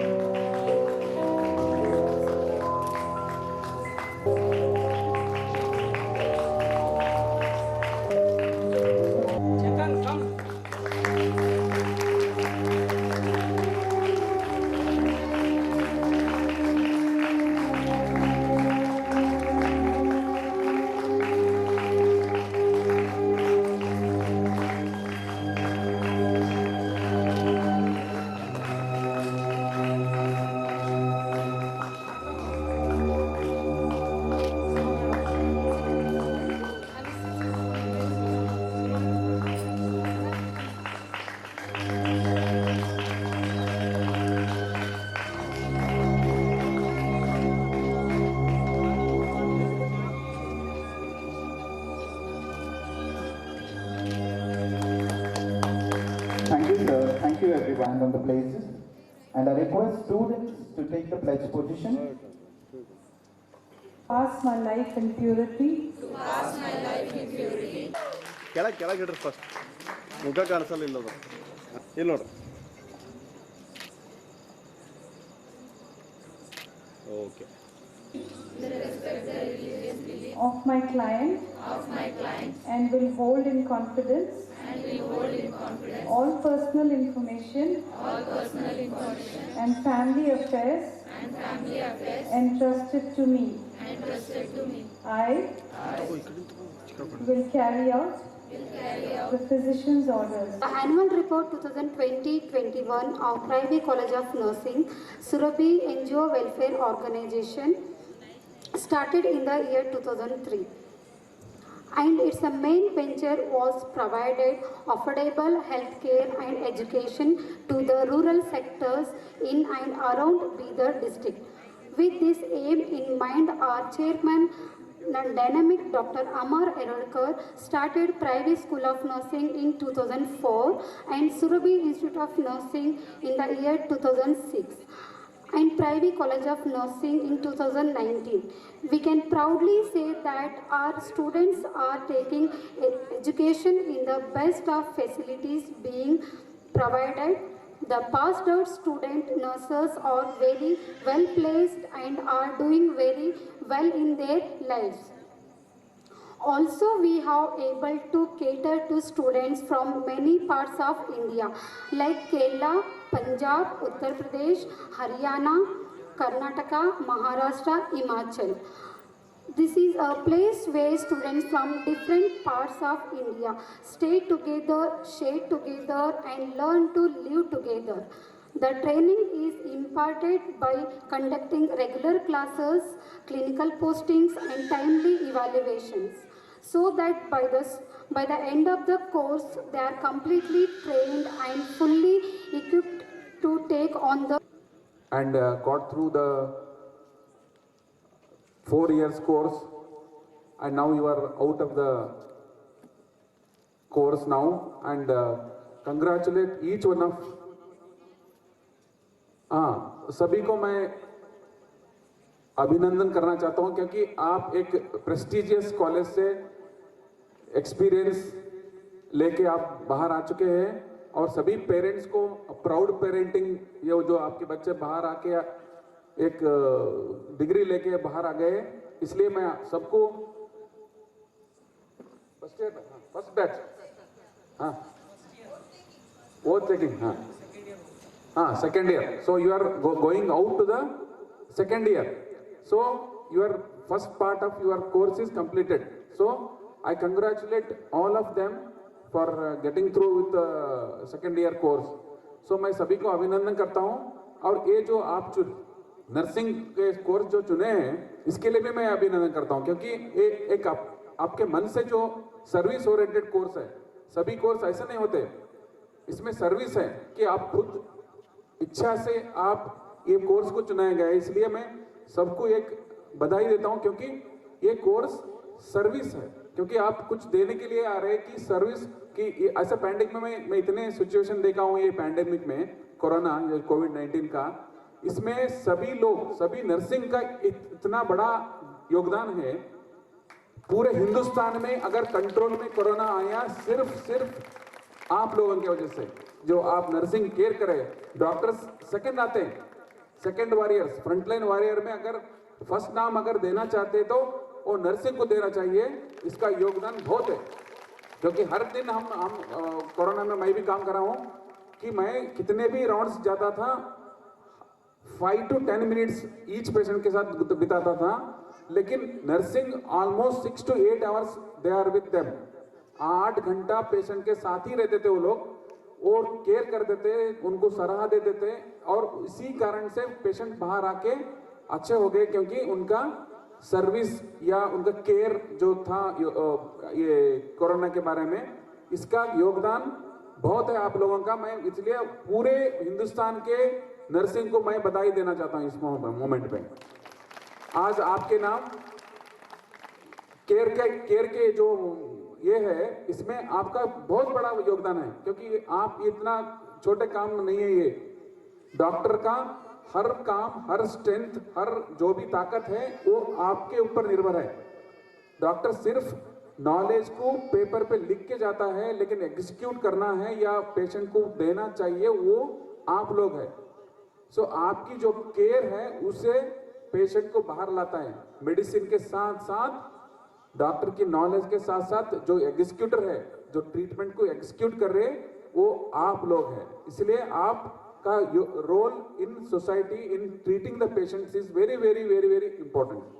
वो आपको मालूम रहना चाहिए कि आपका जिम्मेदारी क्या है. ये जिम्मेदारी छोटा नहीं है कि हर टाइम आप पेशेंट के साथ रहते हैं. अगर आईसीयू में पेशेंट है या रूम में पेशेंट है या जनरल वार्ड में पेशेंट्स है, उसके पूरे केयर आपके ऊपर निर्भर है. मैं लास्ट टाइम मैं एक बात बोला था कि हमारे पास एक सिस्टर है, वो आज मेरे को इतना प्राउड हो रहा कि she is on the stage now. वो शांता सिस्टर, मैं लास्ट टाइम बोला था, give them a big round of applause for her. She is a girl, the day one से आए, उनका सिर्फ और सिर्फ केयरिंग के बारे में इतना ध्यान दिए थे उन्होंने, पेशेंट के बारे में इतना ध्यान दिए थे. मैं एक बार बोला था, मैं एक पेशेंट, आज का ये शाम हमारे जो प्रयावी college of nursing and Uma Devi Patil college of nursing के स्टूडेंट का ओथ टेकिंग सेरेमनी और लाइटिंग ऑफ द लैम्प जिसे कहते हैं, आज से तुम लोग नर्सिंग प्रोफेशन में अब जो ओथ लिए, आज से तुम एक्चुअल नर्स बनने का प्रोसेस या प्रोसीजर स्टार्ट करो। इसीलिए ये ओथ टेकिंग सेरेमनी होता है हर कॉलेज में। आप लोगों का फर्स्ट बैच है कॉलेज ऑफ नर्सिंग में। वैसे अभी प्रिंसिपल मैडम वो सब रिपोर्ट पढ़ रहे थे तो बोल रहे थे कि we started this society in 2003, Surabhi NGO welfare organisation. इसके तहत हमने प्रयावी स्कूल ऑफ नर्सिंग लिया पहले, फिर बाद में 2006-07 में सुरभि इंस्टीट्यूट ऑफ नर्सिंग लिए, फिर अभी जस्ट 2019 में प्रयावी कॉलेज ऑफ नर्सिंग लिए। हमारे यहाँ स्टूडेंट्स, जैसे कि अभी नागराज सर को मैं भी बात किया था, उन्होंने भी बताया, जम्मू कश्मीर से लेके कन्याकुमारी तक स्टूडेंट्स यहाँ पे आके पढ़े हैं। अभी भी हमारे पास various parts of the country, वहाँ से सभी जगह से, almost every part of the country से यहाँ पे स्टूडेंट्स है, अभी पढ़ रहे हैं। मैं जब भी पेरेंट्स अपने बच्चों को एडमिशन के लिए आते हैं तो मैं उनसे ज़रा 3-4 थिंग्स बहुत स्ट्रिक्टली बोलता हूँ कि अगर मेरे कॉलेज में पढ़ाना है या तो सीधा एग्ज़ाम को आओ, हमको ज़्यादा किरकिरी मत करो। अगर रेगुलर आना है तो 80% अटेंडेंस रहना, रेगुलर क्लास को आना, करेक्ट पढ़ना, क्लिनिकल पोस्टिंग्स करेक्ट होना। मैं सभी पेरेंट्स को बोलता हूँ, भाई आपके बच्चों को पूछो वो लोग पढ़ने वाले हैं या नहीं। पढ़ने वाले हैं तो ही हमारे पास एडमिशन करो, नहीं पढ़ने वाले हैं तो प्लीज़ नको। बिकॉज हमको भी वो जो पैशन है ना सिखाने का, वो ऐसा ही बरकरार रहना। बच्चे रहते हैं, ऑफ कोर्स थोड़े ऊपर नीचे तो होते रहता, बट स्टिल वो एक हम स्टैंडर्ड पहले से मेंटेन करके रखे हैं। इसीलिए हम आज ये स्टेज पे ठहर के बोल रहे हैं कि हमारे बच्चे सीखने के बाद length and breadth of the country में भी हैं और अराउंड द वर्ल्ड भी हैं।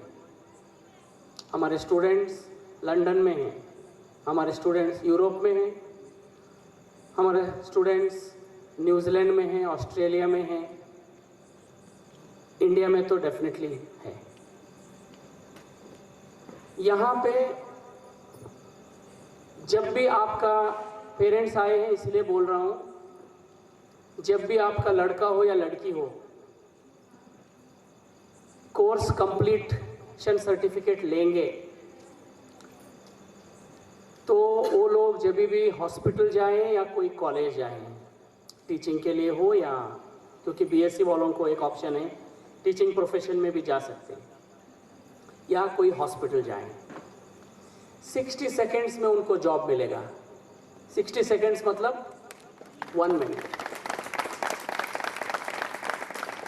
ये हम इतना कॉन्फिडेंस से इसलिए बोल रहे हैं कि हम वो लोगों को उस तरह से ट्रेन करते हैं। मुझे पता है ट्रेनिंग टाइम में बच्चों को हम जो बोलते हैं बहुत तकलीफ होता है, ऐसा क्यों करना, वहाँ क्यों जाना, इतना देर क्यों काम करना, ये सब है। मैं हमेशा बोलता हूँ घोड़े को पानी तक लेके जाना है, नहीं आए तो भी खींच के लेके जाता हूँ। अब पानी पीना है नहीं वो घोड़े का प्रॉब्लम है, बट नहीं पीता बोले तो भी खींच के ज़बरदस्ती करके तो वो पानी के पास लेके जाता हूँ। एंड डेफिनेटली ये लोग जब बाहर आएंगे, ये लोग डिमांड करेंगे, आपको ट्रेनिंग देते हैं 2 महीने, ये बोलेंगे नहीं sir I am already trend, आप मेरा काम देखो, होना है तो 10-15 दिन, उसके बाद आप मेरा सैलरी बात करो। ये जो कॉन्फिडेंस से ये लोग जब बोलेंगे इसका मतलब ರಾಷ್ಟ್ರೀಯ ರಸ್ತೆ ಸುರಕ್ಷಾ ಮಾಸಾಚರಣೆಯ ಪ್ರಯುಕ್ತ ನಗರದಲ್ಲಿ ಸೋಮವಾರದಂದು ಜನಜಾಗೃತಿ ಬೈಕ್ ರ್ಯಾಲಿಯಲ್ಲಿ ನಗರದ ಪೊಲೀಸ್ ಅಧಿಕಾರಿಗಳ ಸಿಬ್ಬಂದಿಗಳು ಬೈಕ್ ಹಾಗೂ ವಾಹನಗಳಿಂದ ರ್ಯಾಲಿ ನಡೆಯಿತು. ಇಲ್ಲಿ ಪೊಲೀಸ್ ಕವಾಯತ್ ಮೈದಾನದಿಂದ ಪ್ರಾರಂಭಗೊಂಡ ಬೈಕ್ ರ್ಯಾಲಿಯು ಬಸವೇಶ್ವರ ಸರ್ಕಲ್, ಅಂಬೇಡ್ಕರ್ ಸರ್ಕಲ್, ಮುಖ್ಯ ರಸ್ತೆ ಮಾರ್ಗವಾಗಿ ಮರಳಿ ಪೊಲೀಸ್ ಪರೇಡ್ ಮೈದಾನಕ್ಕೆ ತೆರಳಿ ಮುಕ್ತಾಯಗೊಂಡಿತು. ಜನಜಾಗೃತಿ ಬೈಕ್ ರ್ಯಾಲಿಯಲ್ಲಿ ಡಿವೈಎಸ್ಪಿ ಬಸವೇಶ್ವರ, ನ್ಯೂಟನ್ ಪೊಲೀಸ್ ಠಾಣೆಯ ಪಿಎಸ್ಐ, ಠಾಣೆಯ ಸಿಪಿಐ ಹಾಗೂ ಪಿಎಸ್ಐ ಮತ್ತು ಸಿಬ್ಬಂದಿಗಳು ಭಾಗವಹಿಸಿದರು.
ಜಲಾಶಯದ ಅಚ್ಚುಕಟ್ಟು ಪ್ರದೇಶದ ಸುಮಾರು 2,000 ಎಕರೆ ಹೆಚ್ಚುವರಿ ಜಮೀನನ್ನು ಇನ್ನೂವರೆಗೆ ಭೂಸ್ವಾಧೀನಗೊಳಿಸಿಕೊಂಡಿರುವುದಿಲ್ಲ. ರೈತರು ತೊಂದರೆಯಲ್ಲಿದ್ದು ಕಷ್ಟದ ದಿನಗಳಲ್ಲಿ ಸಾಲ ಸೋಲ ಮಾಡಿಕೊಂಡು ಭೂಸ್ವಾಧೀನಗೊಳಿಸಿಕೊಳ್ಳದೆ ಇರುವ ಜಮೀನಿನಲ್ಲಿ ಕಬ್ಬು ಬೆಳೆದಿದ್ದು ಬೆಳೆಯು ಕಟಾವಿಗೆ ಬಂದಿರುತ್ತದೆ. ಅದರಲ್ಲಿ ಅರ್ಧದಷ್ಟು ಬೆಳೆಯು ಜಲಾಶಯದ ನೀರಿನಿಂದ ಹಾಳಾಗಿ ಹೋಗಿದೆ. ಇನ್ನು ಉಳಿದ ಅರ್ಧದಷ್ಟು ಬೆಳೆಯೂ ಕೂಡ ಕೈಗೆ ಬರುತ್ತಿಲ್ಲ. ಕಬ್ಬು ಬೆಳೆದ ಹೊಲದಲ್ಲಿ ಬಹಳಷ್ಟು ನೀರು ಸಂಗ್ರಹವಾಗಿದೆ. ಸಂಗ್ರಹವಾದ ನೀರು ಖಾಲಿ ಮಾಡದಿದ್ದರೆ ಇದ್ದ ಕಬ್ಬಿನ ಬೆಳೆಯು ಕಟಾವಾಗಿ ಮಾಡಲು ಬರುವುದಿಲ್ಲ. ಮೇಲಾಗಿ ಕಬ್ಬು ತೆಗೆದುಕೊಳ್ಳುವ ಸಕ್ಕರೆ ಕಾರ್ಖಾನೆಗಳು 15 ದಿವಸದೊಳಗೆ ತಮ್ಮ ಹಂಗಾಮನ್ನು ನಿಲ್ಲಿಸುತ್ತಿದ್ದು ಕಾರ್ಖಾನೆ ಬಂದು ಆಗುವ ಸಂಭವವಿದೆ ಎಂದು ಹಿತರಕ್ಷಣಾ ಸಮಿತಿ ಅಧ್ಯಕ್ಷ ಚಂದ್ರಶೇಖರ್ ಪಾಟೀಲ್ ಹೊಚಕನಹಳ್ಳಿ ತಿಳಿಸಿದರು. ಸೋಮವಾರ ಜಿಲ್ಲಾಧಿಕಾರಿಗಳು ಬೀದರ್ ಇವರ ಕಚೇರಿಯ ಮುಂಭಾಗದಲ್ಲಿ ನಡೆಸುತ್ತಿದ್ದ ಧರಣಿ ಸತ್ಯಾಗ್ರಹ ಸ್ಥಳದಲ್ಲಿ ಅವರು ಮಾತನಾಡಿದರು. ಕರಾವಳಿ ಸಂತ್ರಸ್ತರು ಕಳೆದುಕೊಂಡ ಜಮೀನಿಗೆ ವೈಜ್ಞಾನಿಕ ಬೆಲೆ ನೀಡಬೇಕೆಂದು ಕಳೆದ 2 ವರ್ಷಗಳಿಂದ ಎಷ್ಟೋ ಮನವಿ ಮಾಡಿದ್ದರೂ ಪ್ರಯೋಜನವಾಗಿಲ್ಲ. ಕಳೆದ ದಿನಗಳಲ್ಲಿ ಆಗಿರುವ ಮಳೆಯಿಂದ ಕರಾಜು ಜಲಾಶಯದಲ್ಲಿ ಭೂ ಸ್ವಾಧೀನಪಡಿಸಿಕೊಳ್ಳದೆ ಇರುವ ಜಮೀನಿನಲ್ಲಿ ನೀರು ನಿಂತಿರುವುದು ರೈತರಿಗೆ ಬೆಳೆದ ನಿಂತು ಪೈರನ್ನು ಕಟಾವುಗೊಳಿಸಲು ಆಗುತ್ತಿಲ್ಲ. ಆದುದರಿಂದ ರೈತರು ಜಮೀನಿನಲ್ಲಿ ನಿಂತ ನೀರನ್ನು ತಕ್ಷಣವೇ ಖಾಲಿ ಮಾಡಿಸಬೇಕು. ತಪ್ಪಿದಲ್ಲಿ ಜಿಲ್ಲಾಧಿಕಾರಿಗಳ ಕಚೇರಿಗೆ ಮುತ್ತಿಗೆ ಹಾಕುವುದು ಹಾಗೂ ಕರಾಜು ಜಲಾಶಯದಲ್ಲಿ ನಿಂತಿರುವ ನೀರನ್ನು ಖಾಲಿ ಮಾಡಿಸುವ ಕಾರ್ಯಕ್ಕೆ ಸಂತ್ರಸ್ತ ರೈತರೇ ಇಳಿಯುತ್ತಾರೆ ಎಂದು ಎಚ್ಚರಿಕೆ ನೀಡಿದ್ದಾರೆ. ಈ ಧರಣಿಯಲ್ಲಿ ಭೂಮಿ ಕಳೆದುಕೊಂಡ 20 ಹಳ್ಳಿಗಳ ರೈತರುಗಳಾದ ನಾಗಶೆಟ್ಟಪ್ಪ ಹಂಚಿ, ಬಸವರಾಜ್ ಮೂಲ್ಗೆ, ಶಂಕರರಾವ್ ಗುಂಡಪ್ಪ, ಮಾಣಿ, ದೇವಣನ್ನೂರು, ವೀರಶೆಟ್ಟಿ, ರಮೇಶ್ ಶೆಟ್ಟಿ, ಸಿದ್ದರಾಮಪ್ಪ, ಅರ್ಜುನ್, ಮಲ್ಶೆಟ್ಟಪ್ಪ, ಸೂರ್ಯಕಾಂತ್ ಲಾಲಪ್ಪ, ಸೋಮನಾಥ್, ಕುತುಬುದ್ದೀನ್, ಹನುಮಂತರಾವ್, ಮಹಾರಾಜ್, ಸಲೀಮಾ ಬೇಗಂ, ಪ್ರಭುರಾವ್, ವಿಜಯಕುಮಾರ್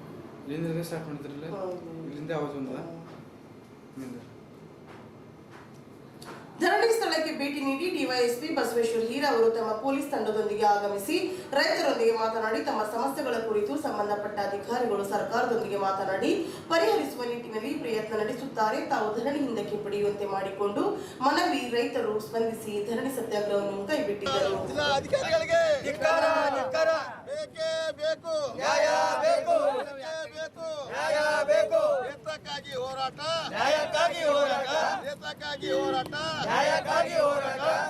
ನಮ್ಮನ್ನು ಎಬ್ಬಿಸುತ್ತ ಅಧಿಕಾರಿಗಳಿಗೆ ಬೇಕೇ ಬೇಕು, ಬೇಕೇ ಬೇಕು. ಎಲ್ಲಿವರೆಗೆ ಹೋರಾಟ, ಎಲ್ಲಿವರೆಗೆ ಹೋರಾಟ. ನಮ್ಮ ಭೂಮಿ ನಮ್ಮ ಹಕ್ಕು. ನೀರಾವರಿ ಇಲಾಖೆ ಅಧಿಕಾರಿಗಳಿಗೆ, ನೀರಾವರಿ ಅಧಿಕಾರಿಗಳಿಗೆ ಬೇಕೇ ಬೇಕು, ಬೇಕೇ ಬೇಕು. ಕಾರ್ಪೊರೇಷನ್ ಆಗಿದೆ. ಇಲ್ಲ ನೀವು ಈಗ ಪ್ರತಿಭಟನೆಗೆ ಇಲ್ಲಿ ನಾವು ಅಂತ್ಯವಾಗಿ ಮಾಡಲಿಕ್ಕೆ ನಮಗೆ ರೈತರಿಗೆ ಅನುಮತಿ ಈಗ ನಿಮಗೆ ಮುಂದೆ ಬರಲಿಕ್ಕೆ ಅವಕಾಶ ಇಲ್ಲ. ಅದಕ್ಕೆ ನೀವು DC ಸಾಹೇಬ್ ಭೇಟಿಯಾಗಿ ನಿಮಗೆ ಮಾತಾಡಿ ಹೋಗಿದ್ದಾರೆ. ನೀವು ಮತ್ತೆ ಏನಾದರೂ ಅದ್ರ ಬಗ್ಗೆ ಇತ್ತಂದರೆ ಮತ್ತೆ DC ಸಾಹೇಬರಿಗೆ ಇಲ್ಲಾಂದರೆ ಸಚಿವರಿಗೆ ಇದನ್ನು ಮಾಡಿ. ಈಗ ನೀವು ಈಗ ಮತ್ತೆ ಮುಂದೆ ನೀವು ಮಾಡಕ್ಕೆ ಬರಲ್ಲ, ಇಲ್ಲ ನಿಮ್ಮನ್ನು ಪ್ರಿವೆಂಟಿವ್ ಅರೆಸ್ಟ್ ಮಾಡಿ ತೊಗೊಂಡು ಹೋಗ್ತಾರೆ, ಕೇಸ್ ಮಾಡ್ತಾರೆ. ಪ್ರಜಾಪ್ರಭುತ್ವ ಡೆಮಾಕ್ರಸಿಯಲ್ಲಿ ಈಗ ನಮ್ಮ ರಾತ್ರಿಯಲ್ಲಿಂದ ನಾವು ಸಮಸ್ಯೆ ಇದೆ, ಅನುಮತಿ ಕೊಡ್ತಾ ಇಲ್ಲ ಅಂತೇಳಿ ಕಳಿಸಿರಿ. ಅದು ಮಾತ್ರ ಇವಾಗ ತೆಗಿಸ್ತಾ ಇದ್ದೀರಿ ನೀವು. ಈಗ ನಾವು ಏನು ಮಾಡ್ಬೇಕು ಹೇಳಿ, ನಾವು ಎಲ್ಲಿ ಹೋಗ್ಬೇಕು ಹೇಳಿ?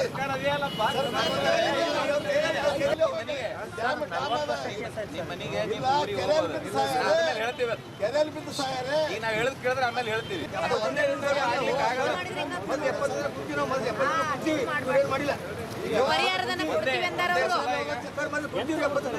ಕ್ರಮ ತೋತಿ ಇಲಾಖೆ ಹೇಳಿದಾರಲ್ಲ, ಚರ್ಚೆ ಬೇಡ ಅದಕ್ಕೆ. ಸರ್ವೆ ಮಾಡೋದಿದೆಯಲ್ಲ, ಮ್ಯಾನ್ಯುವಲ್ ಸರ್ವೆ ಮಾಡಕ್ ಆಗ್ತಾ ಇಲ್ಲ.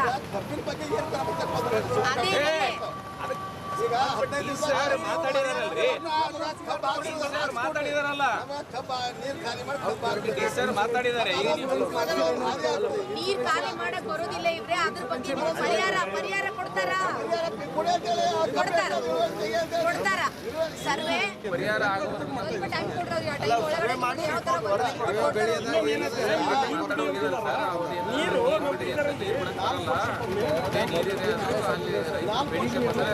ಮಾತ್ರ ಅದು ನಾಳೆ ಕೊಡುಗೆ ಸಿಗಲ್ಲ.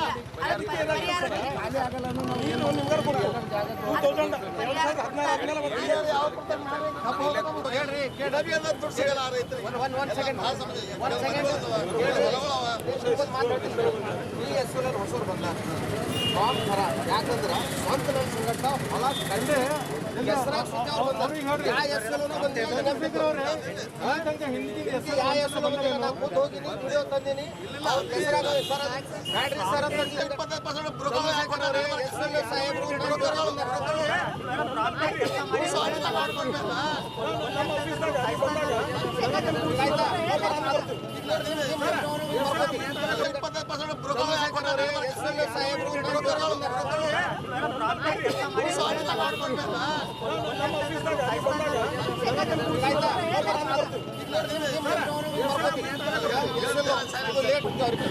ಹೊಸ ಹೆಸರು ಬಂದ್ರೆ ಒಂದು ಪ್ರಾಬ್ಲಮ್ ಸಾಲ್ವ್ ಆಗ್ತದೆ. ಇದು ನಮ್ಗೆ ನಿಮಗೆ ಗೊತ್ತಿದ್ದ ವಿಷಯ. ಮೊದಲೆಲ್ಲ ಪ್ರಾಬ್ಲಮ್ ಆಗ್ತಿತ್ತು. ಈಗ ಹೊಸ ಹೆಸರು ಬಂದಾಗ ನಾವು ಖುದ್ದು ಕರ್ಕೊಂಡು ಹೋಗಿದ್ದ ಕಟ್ಟಿ ಕೊಟ್ಟು ಎಲ್ಲ ಹೊಳ್ಗೊಟ್ಟ ಬಂದವರು ಓಟಿ ಹೋಗವ ಸಡನ್ಸಿ ಹೋಗಲು ಯಾವ ನೋಡ್ರಿ ಓಟಿ ಹೋಗವ ಅಂದ್ರೆ ವಕೀಲಿಗೆ ಸಂಬಂಧಪಟ್ಟಿದ್ದಿಲ್ಲ, ನಿಮಗೆ ಸಂಬಂಧಪಟ್ಟಿದ್ದು ನಮ್ಮಲ್ಲಿ ಏನಿರ್ತದೆ ಹೇಳ್ರಿ. ನೀರಾವರಿ ಈಗ ಸಂಬಂಧ ಇಲ್ಲ, ನಿಮ್ಗೆ ಸಂಬಂಧ ಇಲ್ಲ. ನೆಕ್ಸ್ಟ್ ಕೋರ್ಟ್ ಕೇಸ್ ನಮಗೆ ಸಂಬಂಧ ಬರಲ್ಲ. ಹೆಸರು ಹೇಳ್ತೀವಿ ನಾವು ನೆಕ್ಸ್ಟ್ ಈಗ ನೆಕ್ಸ್ಟ್ ಇದ್ರದ್ದು ಎಕ್ಸೆಸ್ ಲ್ಯಾಂಡ್ ಕಬ್ಬಿನ ಎಕ್ಸಸ್ ಲ್ಯಾಂಡ್ ಇಂದು ಈಗ ನೆಕ್ಕರು ಆಡು ಎಕ್ಸ್ಟ್ರಾ ಹೊಂಟದ. ಅದ್ರೊಳಗೆ ಹೆಚ್ಚು ಬರ್ತೋ ಕಮ್ಮಿ ಬರ್ತೋ ಡ್ರೋನ್ ಸರ್ವೆ ಮಾಡಿಸ್ತಕ್ಕ ನಮ್ಗೆ ನಿಮ್ಗೆ ಜಡ್ಜ್ಮೆಂಟ್ ಮಾಡಕ್ ಬರಲ್ಲ. ಯಾಕೆ ಬರಲ್ಲ ಅಂತಂದ್ರೆ ಅಲ್ಲಿ ನೀರು ನಿಂತಿಂದವ, ನೀರಾಗ ಹೋಗಿ ಸುಲಾಡ್ಕಸಿ ನಿಮ್ದು ಭೂಮಿ ಎಲ್ಲ ನಿಮ್ ಕಟ್ಟಿ ಎಲ್ಲ ನಮ್ಗೆ ಗೊತ್ತಾಗಲ್ಲ. ಆ ಡ್ರೋನ್ ಏನದ ಅಂದ್ರೆ RS ಮ್ಯಾಪ್ನಾಗ ಇಂಟರ್ಪ್ರೇಟ್ ಮಾಡಿ ಆಟೋಮೆಟಿಕ್ ಬರ್ತದೆ. ಅವಾಗ ನಮ್ದು 15 ದಿವಸ ಟೈಮ್ ಕೊಡ್ತಾರೆ. 15 ದಿವಸ ಅವ್ರ 15 ನಿಮ್ಗೆ ಹೆಚ್ಚು ಹೇಳತ್ತಿದ್ದೆವು ಅವರು ಎವ್ರಿ 30 ಮೀಟರ್ 30 ಯಾರಿಗೆ ನೀರು ಖಾಲಿ ಮಾಡಕ್ ಬರಲ್ಲ. ನೀರು ಖಾಲಿ ಮಾಡ್ಬೇಕಾದ್ರೆ ಅದಕ್ಕೊಂದು ಪ್ರೊಸೀಜರ್ ಅದ. ರೀಜನಲ್ ಕಮಿಷನರ್ ಡೈರೆಕ್ಷನ್ ಮಾಡ್ತಾರ, ICC ಕಮಿಟಿ ಕೂಡಬೇಕು. ಕಮಿಟಿ ಕೂಡ ನಂತರ ನೀರು ಖಾಲಿ ಮಾಡ್ಬೇಕು. ನೀರ್ ಅಂದ್ರೂ ನಮಗದು ಈಗ ಸದ್ಯ ರೂಪಾಯಿ ಇದ್ದಂಗೆ ಅದು. ಈಗಲ್ಲ ಮಾರ್ಚ್ ಏಪ್ರಿಲ್ ಬೆಳೆ ಲಾಸ್ ಆಗಿದ್ದು ರಿಪೋರ್ಟ್ ಕೊಡ್ತೇವೆ. ಈಗ ಬೆಳೆ ಲಾಸ್ ಆಗ್ಯದ ನಾವು ರಿಪೋರ್ಟ್ ಬರೀತೇವೆ. ಈಗ ಯಾವ ಹೊಲದಾಗ ಯಾವ ಸರ್ವೆ ನಂಬರ್ದಾಗ ಸೆಕ್ಟರ್ ಅದ ಅದು ಏನದ ನಾವು ರಿಪೋರ್ಟ್ ಕೊಡ್ತೇವೆ. JMC ನಿಮ್ಗೆ ಹಳೆ ಡೇಟ್ ಎಲ್ಲ ರಿಪೋರ್ಟ್ ತರಿಸಿದ್ದೇವೆ.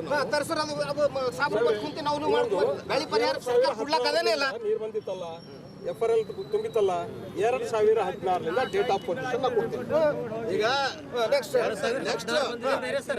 ನಮಗೆ ಬೆಳೆ ಪರಿಹಾರ ಕೊಡ್ತೇವಲ್ಲ, ಮೇನ್ ಸಮಸ್ಯೆ ಈಗ ಈ ಕಬ್ಬಿನ ನಾವೆಲ್ಲದ್ರ ಸೈನಿಕ ಕಬ್ಬು ಹೋಗಲ್ಲ. ಯಾಕಂದ್ರೆ ಒಬ್ಬ 200 ಟನ್ ಅದು ಮೇಜರ್ ಕ್ರಾಪ್ ಅದೇ. ಈಗ ತೊಗರಿ ಬರ್ತಿತ್ತು, ಅದು ಎಷ್ಟ ಖರ್ಚು ಮೇಜರ್ ಕ್ರಾಪ್ ರೈತಗಂದ್ರೆ ಕಬ್ಬಿಂದೆ. ಆ ಕಬ್ಬಿಂದ ಹೊಲ ಉಳಿದು ಅವ ಚಿಂತಾಕ್ರಾಂತದಲ್ಲಿದ್ದಾನೆ. ಒಬ್ಬ ರೈತ ಅಂದಾಗ ಹಿಂಗೆ ಮನನೊಂದು ಸತ್ತಾನ. ಕೂತೀನ್ರಿ, ಮಳೆ ಬಂದದ, ನಾವು FRL ದಾಗ ನಾವು ನೀರು ನಿಂದ್ರಿಸಿದೆವು. ಅದಕ್ಕಿಂತ ಮ್ಯಾಲ ನೀರು ನಿಂದ್ರಲ್ಲ. 584.15 ನೀವು ಎಷ್ಟು ಮಾಡಿದ್ರು ಮ್ಯಾಗಿನ ನೀರು ಹರಿದು ಹೋಗ್ತಾರೆ. ಈಗ ಅಲ್ಲಿ ಏನಾಗ್ಯದ, ನಮ್ಗೆ ಇಂಡಿಫರೆನ್ಸ್ ಎಲ್ಲ ಉಂಟದ ಅಂದ್ರೆ ನೀವು ಅಂತ್ರಿ ಇಲ್ಲ ಅದು FRL ಗಿಂತ ಜಾಸ್ತಿ ಬಂದ ಅಂತ, ನಾವು ಅಂತೂ ಇಲ್ಲ FRL ಮ್ಯಾಗ ಅಂತ. ಯಾಕಂದ್ರೆ ಆ ಗೇಟೇ ಆ ಲೆವೆಲ್ ಕದ, ಅದ್ರ ಬಾದ್ ನೀರು ಚೆಲ್ತವೆ.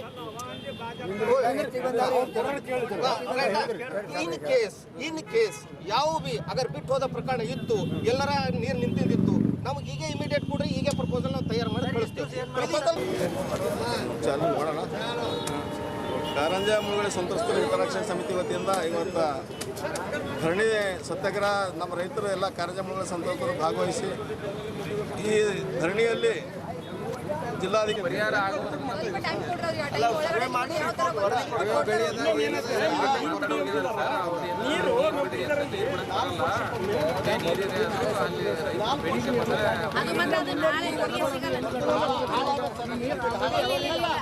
ಅಂತೇಳಿ ಅವ್ರ ಅಧಿಕಾರಿಗಳು ಹೇಳಿದ್ದಾರೆ. ಈ ಅಧಿಕಾರಿಗಳು ಏನಂದ್ರಿಂದ ಅವರು ಮಾತಿಂದ ಉಳಿಸ್ಕೋಬೇಕು. ಈಗ ರಿಪೋರ್ಟ್ ಮಾಡ್ತಾ ಇದ್ದಾರೆ. ಅವರು ನಮ್ಮ ಬೆಳೆಯಿಂದ ತೊಗರಿ ಹೋಗ್ಯದೆ, ಸೋಯಾ ಹೋಗ್ಯಾವ, ಆಯಿತು ಹೆಸರು ಉದ್ದು ಎಲ್ಲ ಬೆಳೆಗಳೆಲ್ಲ ಹೋಗ್ಯಾವ.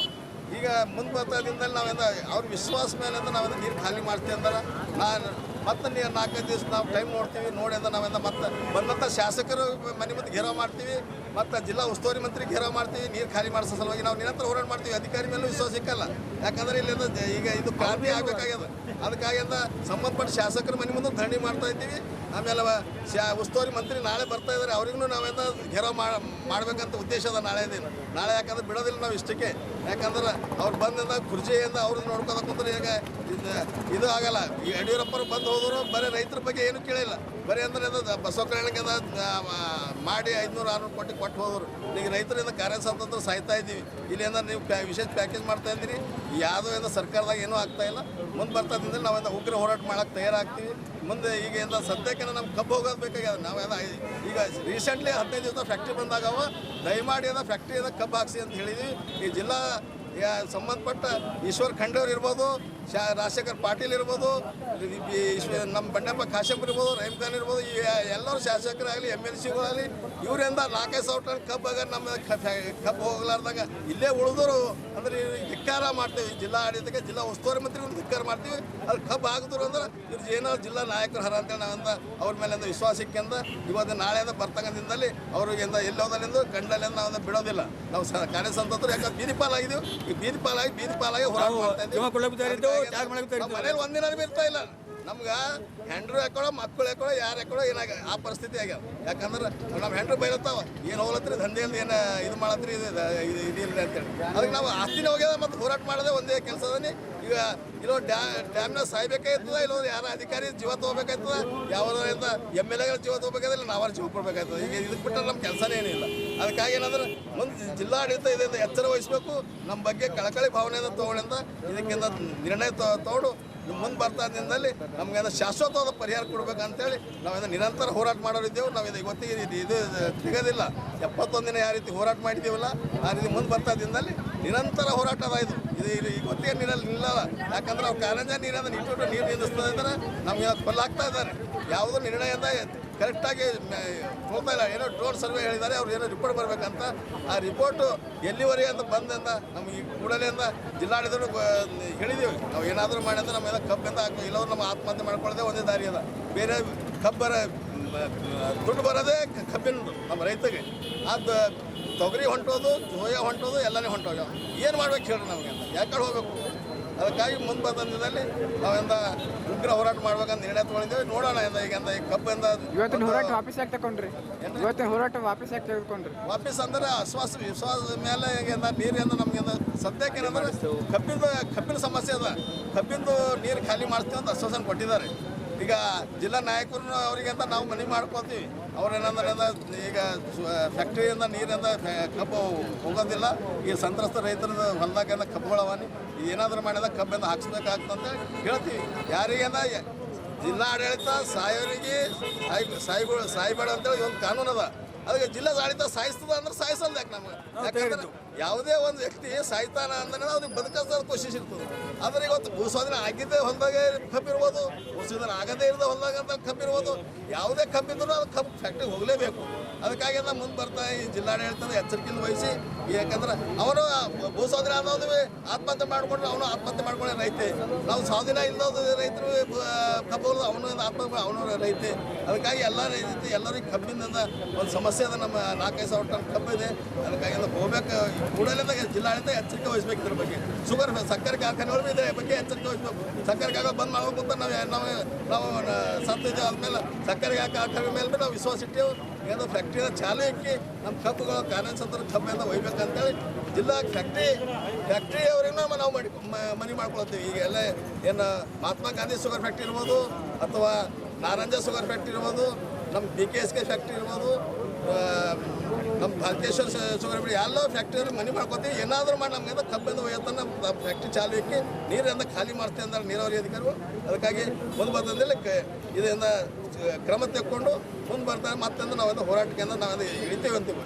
ಈಗ ಕಬ್ಬು ಹೋಗಲಿ, ಕಬ್ಬು ಹೋದ ತಕ್ಷಣ ನಾವೆಲ್ಲ, ಯಾಕಂದ್ರೆ 11.5 ಕರೋಡ್ ರೂಪಾಯಿ 71 ದಿನ ಹೋರಾಟ ಮಾಡಿದ್ದೀವಿ. 71 ದಿನದಾಗ ಅಂತ 11.5 ಕರೋಡ್ ರೂಪಾಯಿ ನಮ್ಗೆ ವಿಧಾನಸೌಧದಲ್ಲಿ ಮೀಟಿಂಗ್ ಆಯಿತು. ಕುಮಾರಸ್ವಾಮಿ ಅವರು ಹೇಳಿದ್ದಾರೆ, DK ಶಿವಕುಮಾರ್ ಹೇಳಿದ್ದಾರೆ, ಆಶ್ವಾಸನೆ ಕೊಟ್ಟು ಸಭೆ ಆಗ್ಯದ, ದೊಡ್ಡ ಸಭೆ ಆಗ್ಯದ. ಇವತ್ತು ನಾವು ಆ ವರದಿ ತಂದರೆ ಇವರೆಲ್ಲ ಬಾಯಿ ಮುಸ್ತದೆ. ಆ ವರದಿಯಿಂದ ನಮ್ಮನ್ನು ತಯಾರು ಮಾಡ್ತಾ ಇದ್ದೀವಿ. ಆ ವರದಿಯಿಂದ ಒಂದು ಸಮಾವೇಶಕ್ಕೊಂಬರಿದ್ದೆವು. ಕಾರ್ಯ ಸಂತರ್ಪ ಸಮಾವೇಶ ಜಿಲ್ಲೆಯಲ್ಲಿ ಮಾಡೋರಿದ್ದೆವು. ಆ ಸಮಾವೇಶದಲ್ಲಿ ಎಲ್ಲೇನೇನದ, ಎಲ್ಲೆಲ್ಲಿ ಜಿಲ್ಲಾಡಳಿತ ತಪ್ಪು ಮಾಡತ್ತದ, ಎಲ್ಲೆಲ್ಲ ಇಲ್ಲಿ ನಮ್ಮ ಜನಪ್ರತಿನಿಧಿಗಳು ಏನು ಮಾಡತ್ತಾರ, ಇದ್ರ ಬಗ್ಗೆ ಕೂಲಂಕುಷವಾಗಿ ಇವತ್ತು ನಾವೆಲ್ಲ ಹೋರಾಟದಿಂದ ಇಳಿಯೋರಿದ್ದೆವು. ಮುಂದೆ ಬರ್ತದಲ್ಲಿ ನಾವು ನಮ್ಮ ಯುವಕರು ತಯಾರು ಮಾಡೋರಿದ್ದೆವು, ನಾವು ವಯಸ್ಸಾದವ್ರು ಇದ್ದೆವು, ನಮ್ಮಲ್ಲೆಲ್ಲ ಮಹಿಳೆಯರು ಹೋರಾಟ ತಯಾರಾಗ್ಯಾರ. ಮುಂದೆ ಬರ್ತಲ್ಲಿ ಮಕ್ಕಳು ನಾವೆಲ್ಲ ಹೋರಾಟದಾಗೆ ಭಾಗವಹಿಸ್ತಾರೆ. ಅವ್ರು ಏನೇನೇ ಇಲ್ಲ, ಈಗ ಉಳ್ಳಾಕಿಲ್ಲ ಕಿಲ್ಲಾಕಿಲ್ಲ ಏನಿಲ್ಲ. ಈಗ ಹೋರಾಟ ಮಾಡ್ಬೇಕು, ಅದು ಒಂದೇ ಇದು ಅದ. ಅದಕ್ಕಾಗಿ ಅಂದ್ರೆ ಜಿಲ್ಲಾಡಳಿತ ಎಚ್ಚರಿಸಬೇಕು. ಈಗ ಆಂಧ್ರದಲ್ಲಿ ಬೇರೆ ತಲೆಯಲ್ಲಿ ನೆಕ್ಸ್ಟ್ ಆಗಲಕ್ಕೆ ಕಾರಣ ಅಂದ್ರೆ ಏನು? ಇಂಥ ಜಿಲ್ಲಾಡಳಿತದಿಂದ ಇಂಥ ಬಲವಾದ ನಮ್ಮ ಮೇಲಿಂದ ದಬ್ಬಾಳಿಕೆ ಮಾಡಿದ ಕಡೆ ಎಕ್ಸ್ಟೆಂಡ್ ಆಗ್ತಾನೆ ಮನುಷ್ಯ. ಎಕ್ಸ್ಟೆಂಡ್ ಆಗ್ತಾನ, ಕಳುವ ಆಯ್ತಾನ, ದರೋಡೆಕೋರ ಆಗ್ತಾನ. ಯಾಕೆ ಆಗ್ತಾನ ಜನ ಅರ್ಥ ಮಾಡ್ಕೊಳ್ಳಿ.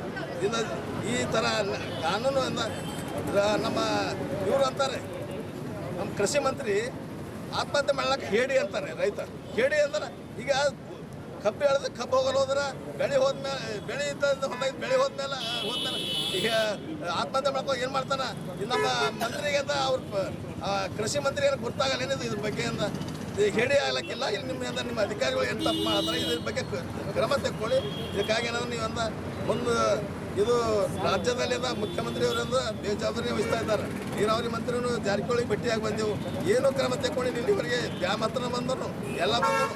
ಬರೀ ಅಂತ ಅವ್ರಿಗೆ ಜಾರಕಿಹೊಳಿಯಿಂದ ಬರೀ ಅಂತ ಈ ನೀರಾವರಿ ಮಂತ್ರಿ ತೊಗೊಳೋಣ, ಯಾಕಂದ್ರೆ ದುಡ್ಡು ಹೊಡಿಲಕ್ಕೆ ತೊಗೊಳೋಣ, ಯಾವ್ದಕ್ಕೆ ತೊಗೊಳೋಣ ಗೊತ್ತಾಗೋಣ. ನಮ್ಮ ರೈತರ ಬಗ್ಗೆ ಏನೂ ಕಾಳಜಿ ವಹಿಸ್ತಾ ಇಲ್ಲ. ಬೀದರ್ ಜಿಲ್ಲೆ ಬಗ್ಗೆ ಯಾರು ಕಾಳಜಿ ವಹಿಸ್ತಾ ಇಲ್ಲ? ಯಾರು ನೀರಾವರಿ ಮಂತ್ರಿನೂ ಕಾಳಜಿ ವಹಿಸ್ತಾ ಇಲ್ಲ, ಜಿಲ್ಲಾ ಉಸ್ತುವಾರಿ ಮಂತ್ರಿ ಕಾಳಜಿ ವಹಿಸ್ತಾ ಇಲ್ಲ, ನಮ್ಮ ಜನಪ್ರತಿನಿಧಿಗಳು ಯಾರು ಕಾಳಜಿ ವಹಿಸ್ತಿಲ್ಲ ನಮ್ಮ ಬಗ್ಗೆ.